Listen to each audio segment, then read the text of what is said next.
I had to give them my ID. I had to lock my phone in a lockbox. But it was just a level of security that I've never seen at any facility before. It's kind of wild. I mean, I don't think you look like an industrial spy, but I mean, I guess you've got to just be careful about That's these what would things. make me a perfect industrial spy, Lisa. That's right. That is true.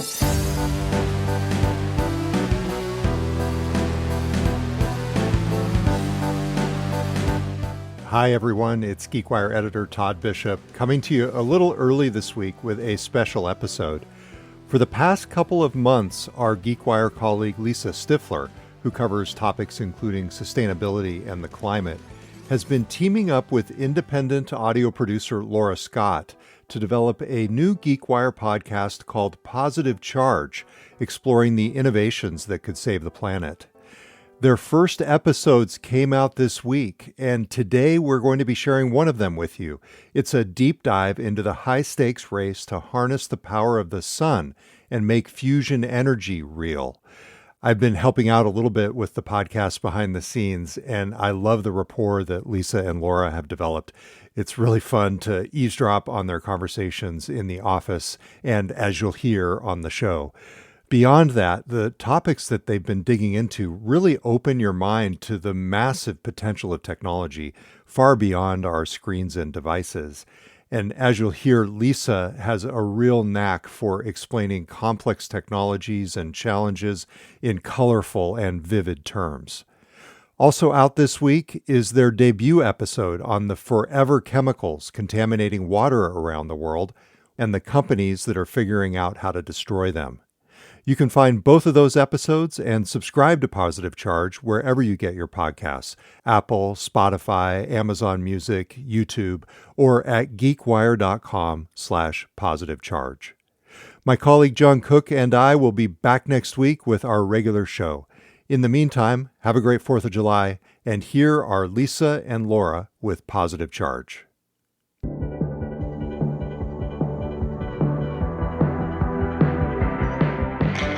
Welcome to Positive Charge, A new podcast from GeekWire. brought to you by Amazon Sustainability. I'm Lisa Stifler. I'm a former cell biologist turned journalist who covers beats including sustainability and energy for GeekWire, the business and technology news site based in Seattle. And I'm Laura Scott. I'm an independent audio producer and journalist with a lifelong interest in science and the environment.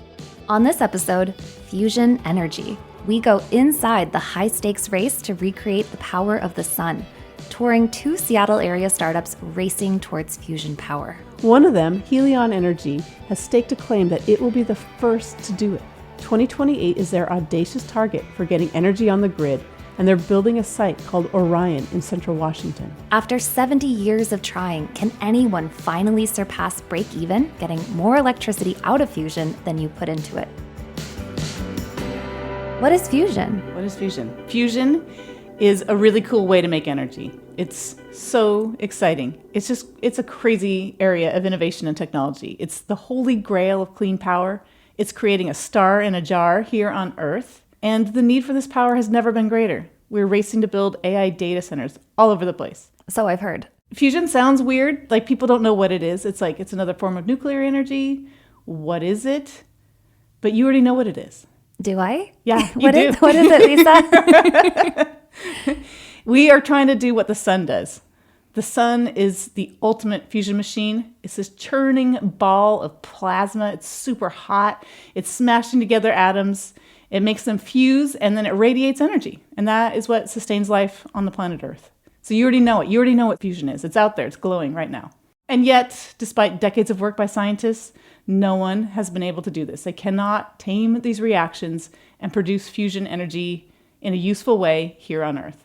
It's kind of bonkers, actually, to think that you could replicate the physics sufficiently well of what the sun does here on Earth to capture that similar energy source. I know, it seems like an impossible goal. Like, we don't have the gravitational pull here. We'd have to make that fusion reaction so hot for it to possibly give us more energy than we're putting into it. Exactly. And they're trying, though, but they've been trying for about 70 years or more. And there's been real progress. I mean, the scientists keep advancing and making new discoveries that get them a little bit closer.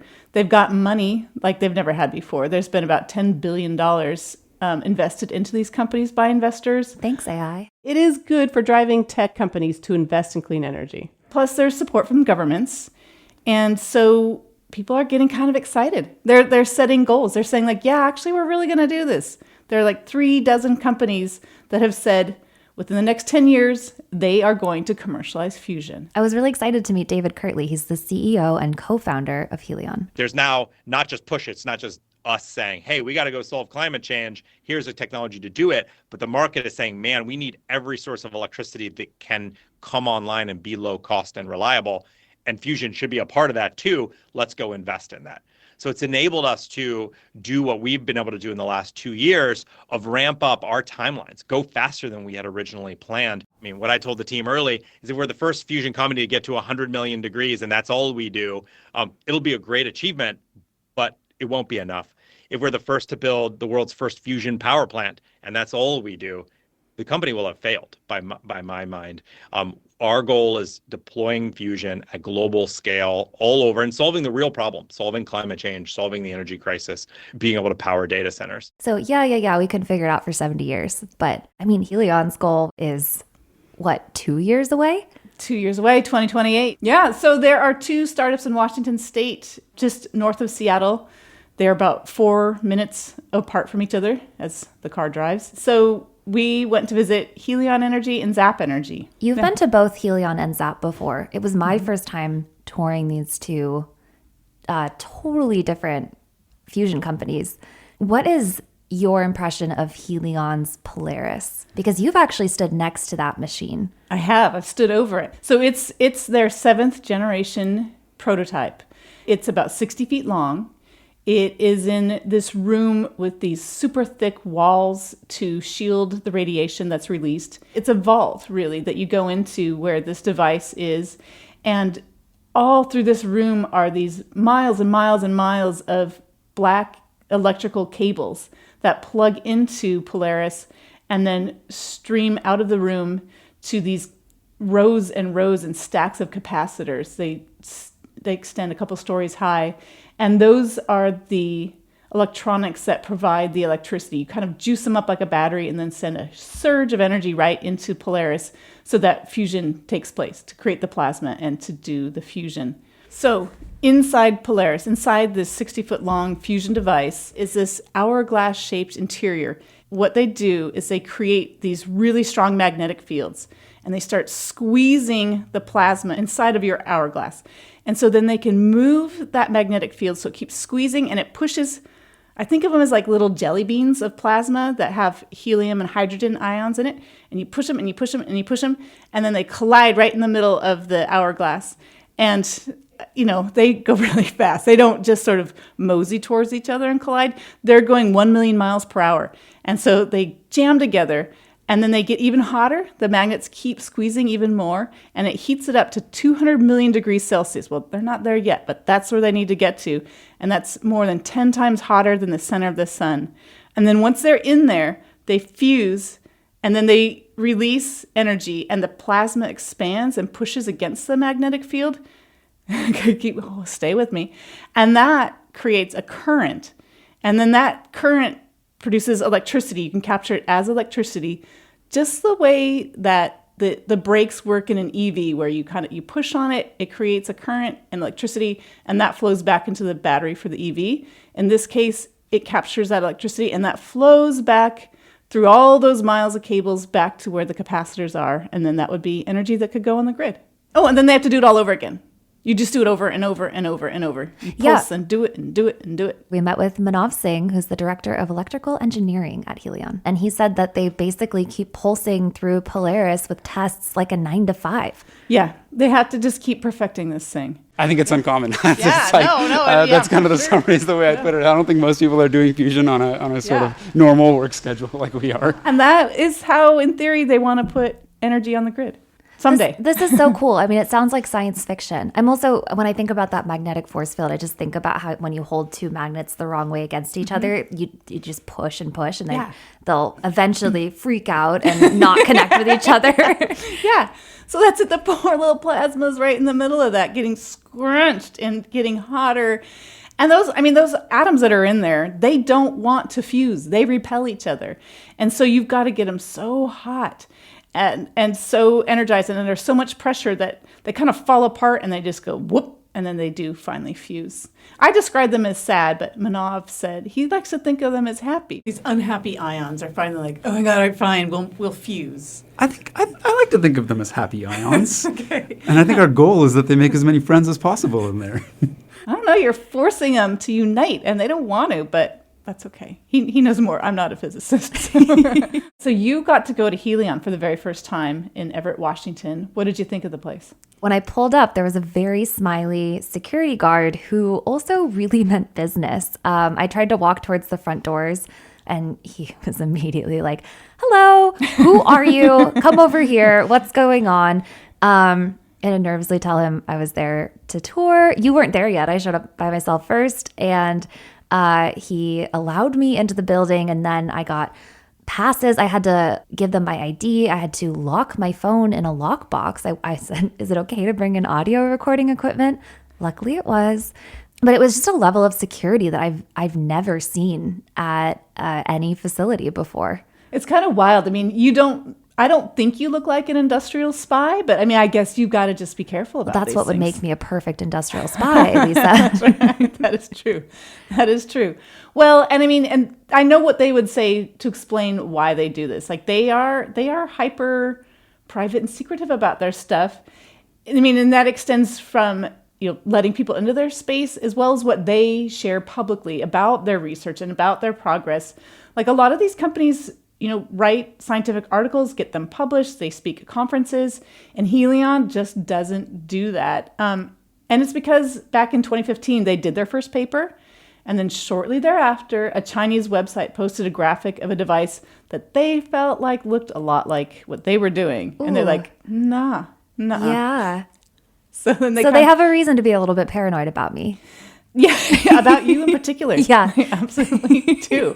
So that's kind of their explanation. I mean, people get kind of critical because it's hard to know what they're doing and how much kind of progress they're really making. No one can really poke holes in it because they don't know what's happening, except for their investors in theory. What if we gave them like $1 and then we got to know all of the secrets?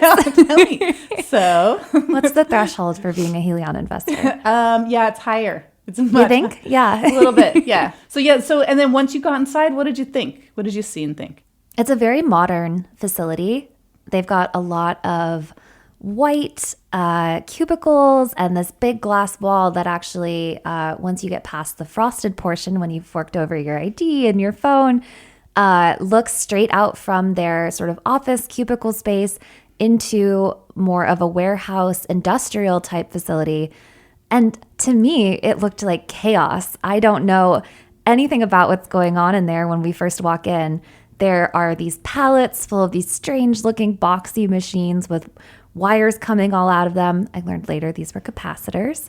Helion has cute little neon signs labeling what each little department does, which I also thought was kind of charming. Maybe like a little plasma nod. They were all purple. Ooh, nice. And that integration between the cubicle office space and the production floor feels really seamless. Like their lunchroom with refrigerators and sinks is right next to, guys in bandanas and long beards who are soldering wires together on all these capacitor machines. There was a lot going on. It was very busy. And it felt like we were in a full-scale manufacturing facility. Yeah, I mean, they really do cram a lot in there. And part of their thinking, too, is to keep kind of everything very centralized so that there can be a lot of conversation between different folks working on different challenges. You can iterate quickly, change what you're doing. Yeah. Then they took us back to a different part of the warehouse. And we went behind this huge plastic curtain like they make you walk through when you go into the dairy section at Costco. And that was when we met Tiny Merge. All right, so we'll poke our head through here. This is where we're building the next smaller machine, Tiny Merge. Just like step in right here. Tiny Merge is a fusion device that comes after their 7th generation machine, Polaris, but before they build Orion, their planned commercial facility in Malaga in central Washington. It's tinier than most other machines, and that's kind of the key aspect of what makes it nimble and easy to work with. As we thought about what needs to happen between Polaris and Orion, one of the important exercises was, what are the really hard engineering and physics challenges that we must go get better at before we build this next machine? Otherwise, we won't know about it until the full machine's built. Tiny Merge kind of fell out of that exercise. Hey, there's these 10-ish, whatever the number of things are, that says, we are uncertain about these. Will they go this way? Will the performance be good? Will we make this change and the performance will go lower? That machine's intent is to help us scale that forward and understand how our changes are improving the machine performance. This was such a surprise to me because Helion's narrative has always been, we build a device, we test it, we figure out what works and what doesn't, and then we make the next bigger device, and we figure out what works, and then we make the next bigger device. And this is a little device, as the name suggests. It kind of blew my mind. Tiny Merge. Tiny Merge. It's about 8 feet long. So much, much smaller than the Polaris device. And it is just like a little baby version. What did it look like to you? It kind of looked like a jet turbine. It's got all kinds of circles smushed together on it. And then it felt very sci-fi alien-esque because there's tons of wires coming out of it. I mean, more wires than you could ever possibly imagine. And they're being wrapped around shelving in the larger room. And that was actually a huge part. They were talking about cable management was one of the main things they were trying to test with this model-sized version of a fusion device. I really felt like it was sort of a Wizard of Oz moment going behind the curtain. It's like, what is going to be back here? What do you think it means, though, that they're going smaller instead of bigger? It kind of highlighted that this is still a work in progress. I mean, they have a 2028 deadline with Microsoft to get power on the grid, and yet they're needing to scale down their research device to fine-tune some components that haven't been sorted out. And so on one hand, it's a really smart strategy because they can be much more nimble. They can do tests and do iterations more quickly, make adjustments faster, apply those to Polaris because that informs Orion, which is the facility that they're building right now. They've already broken ground in Malaga in central Washington. And so they are really presenting this as a way to be smart and nimble and fast and effective. But it also means you've got some really big questions that you need to answer before you can take this next step to your commercial device. That, let me remind you, is supposed to be operating in 2 years. Yeah, not just we've solved the problem in 2 years, but we've solved the problem, we've built the device, and it is actually giving people energy.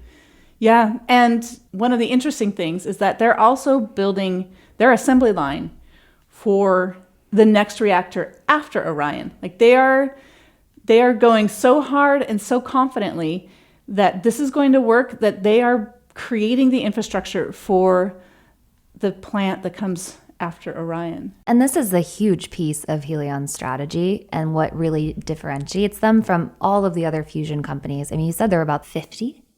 Helion is building and scaling very, very quickly for technology that they have not mastered. It's not been proven. It's a big swing. I know. You go and it is kind of weirdly exciting, the audacity of it. It's like, yeah, let's do this. And then you're like, holy smokes. It's so audacious. And even Microsoft, that's the planned customer for the Orion plant. It's hedging its bets.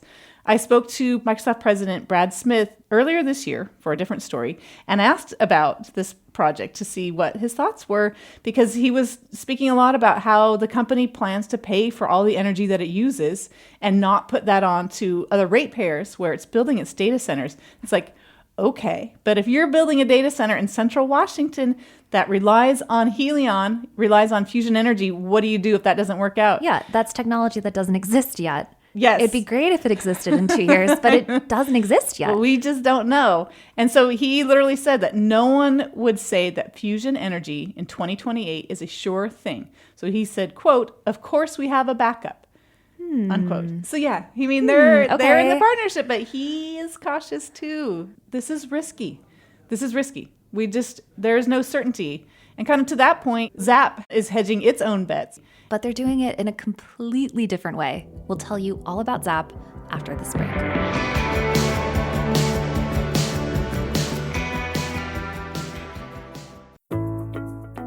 Amazon is known for its speed and scale, quickly delivering packages all over the world. That same momentum now drives our sustainability work. That means expanding electric delivery. Amazon has delivered 1.5 billion packages by electric delivery vehicles globally. It also means rethinking packaging. Amazon has eliminated plastic air pillows globally and ship over 12% of our orders without any additional Amazon packaging. And it means investing in carbon-free energy. Amazon is building the largest carbon-free energy portfolio of any corporation globally, with over 700 carbon-free energy projects worldwide. Every package delivered, data center powered, and product designed is an opportunity to make tomorrow better for our customers and the communities where we operate. Because climate action isn't a competition, it's a collaboration. Learn more at sustainability.aboutamazon.com. We arrive at Zap a few days later, just down the road. What did you think of Zap? No security. Totally innocuous office building type space. Zap's comms person came right out to let us in the door, just waved us in, badged us in. There's no front desk. There was no locking of the phones or wearing of badges. That's a lie. We wore badges. Yeah, never mind. But they're pretty generic badges. Yeah, kind of guessed. Yeah. They didn't have our names on them or anything. No, exactly. Yeah, no ID was reviewed. Yeah. And they felt a little bit more standard issue corporate. Their device is smaller than Polaris, although not by much. Maybe about a third as big. So they're just not pumping as much power into it. Okay. And that's one of the things they kind of tout as one of their selling points is it's going to be more affordable to run and require less energy to do it. I'm going to tell you a little bit about how Zap does it. Because most companies are using magnets to control their plasma. Because plasma is this crazy fourth form of matter. It's sort of liquid, it's sort of gas, it's super hot, it's really energetic. How do you hold such a thing? And so they are using a physics phenomenon called the Z-pinch. And this is a thing that happens when you shove a bunch of energy through a plasma, and it creates a magnetic field that you can control. And so it kind of flows around the plasma, squeezing it tighter. So it keeps getting hotter and more pressurized. In Zap's fusion device, and it's about 12 feet long, and the super skinny ribbon of plasma is about 2 feet long. And so what they do is they put in a puff of a gas, hydrogen ions, like heavier hydrogen than normal hydrogen. And they poof it in there, and then they send all this current into it, and it creates their plasma. And so when it gets enough pressure and temperature to do fusion, it releases these particles called neutrons, and those are captured by a circulating liquid metal blanket that surrounds the plasma. And that is what captures the heat that is turned into energy, ultimately. And then again, that starts all over again, too. They're pulsing and pulsing and pulsing and pulsing. Much faster than that. I can't even say it as fast as they have to do it. And that's... Pulse. Exactly. So now we're standing on the ground floor of Century. There's actually a tank with a literal ton of liquefied bismuth under our feet. We got our tour from Matthew Thompson. He's the Senior Vice President of Fission Technology at Zap, and the material he's describing, bismuth, is a heavy, silvery metal that melts at a low enough temperature to be pumped around like a liquid. Zap circulates it as a flowing curtain inside the chamber, capturing heat that's then turned into energy. The system will circulate the liquid bismuth through the plasma chamber at about 20 gallons a minute. And that is more than enough to take out up to 100 kilowatts, which is the top end of Century's design. We have so far operated Century up to about 35, 40 kilowatts of average power. That's 40 microwave ovens roughly, right? Or a significant fraction of your car engine. They like the liquid metal because it can't be damaged the way a solid metal would be. Like fusion, it's flinging off stuff that can really damage the devices. And so by having the liquid metal, it's just, just the way you think about water, it just absorbs. It's not, you can't poke holes in metal. It just absorbs things. And it absorbs impact too, like doing a cannonball into a pool. Yeah, exactly. So the neutrons cannonball into this liquid metal that shields it. And so that's kind of their solution for capturing the energy. So ZAP has 3 different fusion devices that they're working on simultaneously. Each one is used to kind of perfect a different component of the fusion process. And so over in another space, they've got 2 other of the devices, and it has more of the kind of chaos and energy with the cables sort of going everywhere, and it's like you feel like you could just trip and blow the whole place up. And there's kind of a more dynamic energy, I think, in that facility than the one that we went to, but they're both cool, science-y spaces. Yeah, I had that feeling too. It felt really cool to be in such an industrial space where they're testing, they're iterating, they're experimenting, but it's very hands-on and it felt very handmade. Yeah, absolutely. And that's it. I mean, they're really trying to perfect these things. So they really need to build it in-house to tweak it. It's like, nope, I need a little more of this, a little less of that to get it to be as optimal as possible, as quickly as possible. You can't just, outsource that really. Between the 3 Fuse series devices, one of them's running almost every day. So yes, we do pride ourselves here at ZAP. We're one of the few fusion companies that actually makes fusion on a daily basis. And this is one of the reasons why we are very bullish about our ability to accelerate towards break even. Which is that physics term for getting more energy out of a fusion reaction than you put into it. And you'll also note that these devices are quite small, which also means they're relatively inexpensive. So our rate of progress per unit dollar is one of the best out there. But that also is a smart chance to segue into their kind of pivot, because you hinted at it in the beginning, but this was more mind-blowing than Tiny Merge, like by a lot. Like this was... I mean, we got the news about this as we were driving to do a site tour for a completely different company for a completely different episode. And you could not wait until I got into the car to tell me about this. Well, this was the most shocking news. So they've been at this for more than a decade, pursuing fusion, but again, realistic about how fast and how far and what kind of promises they can make.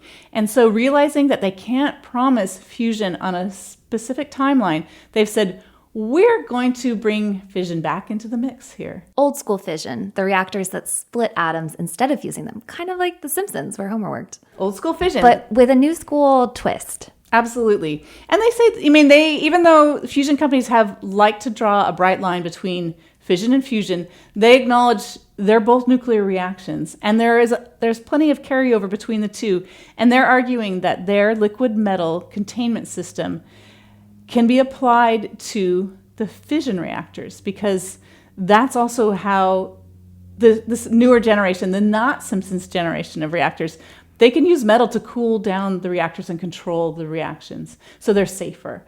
And so they're saying, well, we already know a lot about liquid metal in fusion. We're going to just apply some of that knowledge to fission because we know that fission works. We're doing it all the time. We've been doing it for decades around the world.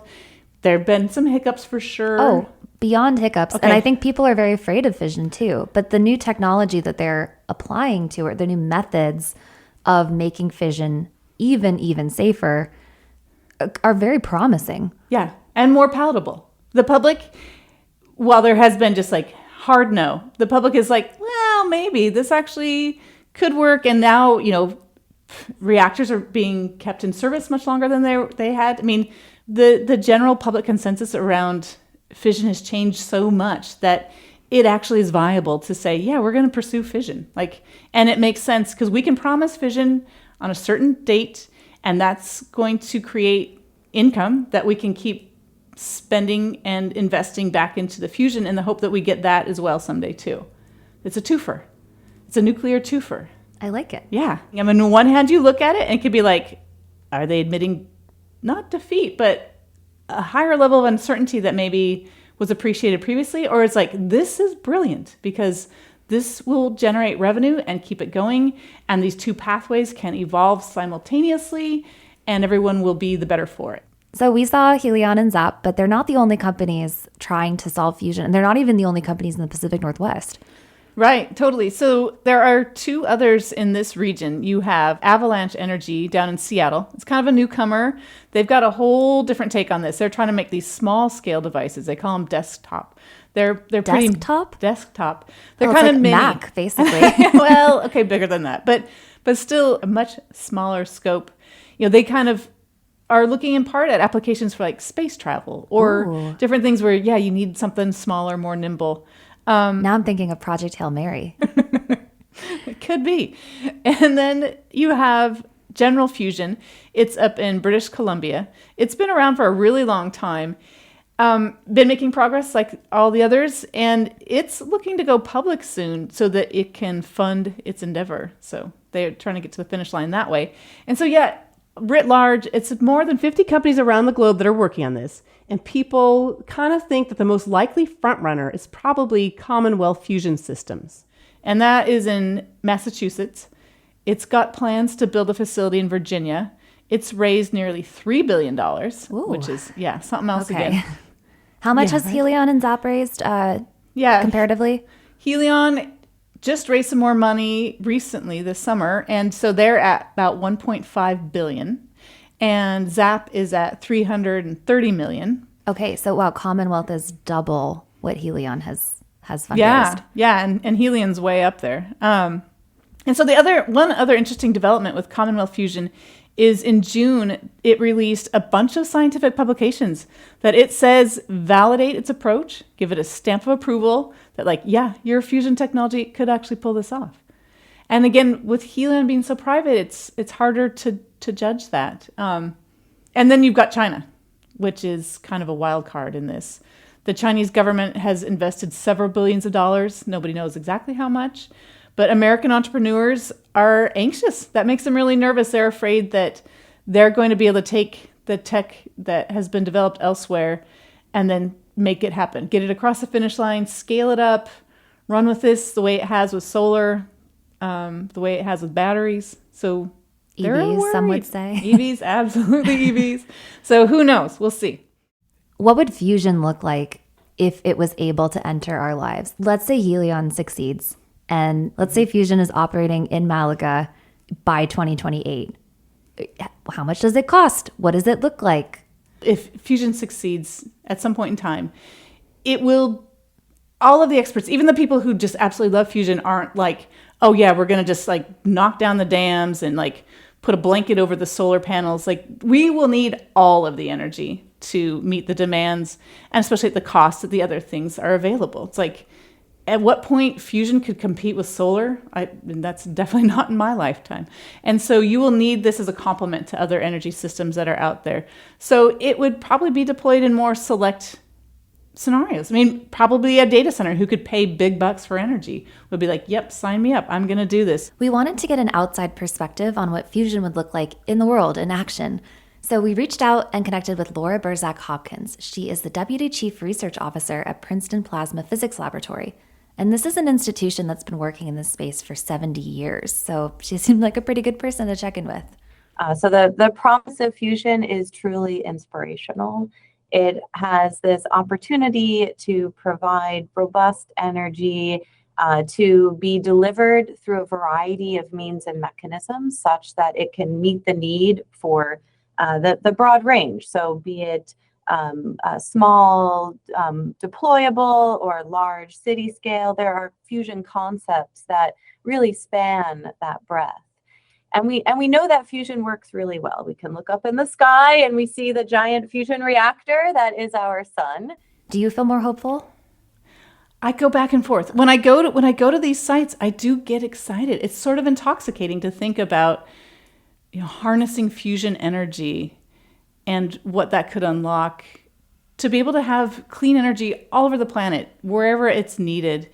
And they are so passionate and so committed and have been at this for so many years and really see meaningful progress. They keep hitting these milestones of hotter temperatures and faster firing of their fusion capacitors, and it's like they keep notching really important milestones, but will they add up to actually a commercial product? I don't know. Yeah, is it about it being commercial, or is it about it even being possible to do at scale? I guess they're kind of the same question. Yeah. I mean, the milestones, I think some of the real academic folks or the people in national laboratories would say it all helps. It's all building towards this knowledge base that could unlock fusion in the right hands. Maybe it has to change a little bit or whatever it might be, but it keeps adding to the understanding of how this can work, how you solve different problems, and new strategies for getting more energy out than you put in. That's the goal. That's Get the more goal. energy out than you put in. That's it. That's all we want to do. So how close are we? How realistic is this? We asked Laura from the Princeton Plasma Physics Lab. So my crystal ball is just as hazy as anyone else's. There are major scientific and technology hurdles ahead of us. That's that we know that. There's a reason we don't have fusion on the grid. It's really hard. We don't know how to do that yet. And that's okay. That's why there's so much investment and engagement in moving forward. And I do want to make sure to leave space for unique innovations that do leapfrog us ahead. We've seen definite examples of that across our history. We look back to World War II and the advent of radar. This was something that, of course, the people working on it wouldn't say it came out of nowhere. It came out of decades of foundational work. But to the public, it felt like it came out of nowhere. Our challenge is really controlling the plasma fuel in a way that we can heat it, we can optimize it, and we can harvest the energy from it. So we still have hurdles ahead of us, but the advent of new capabilities and new knowledge really brings us to this exciting cusp that we are on the verge of this next chapter for fusion research, fusion technology.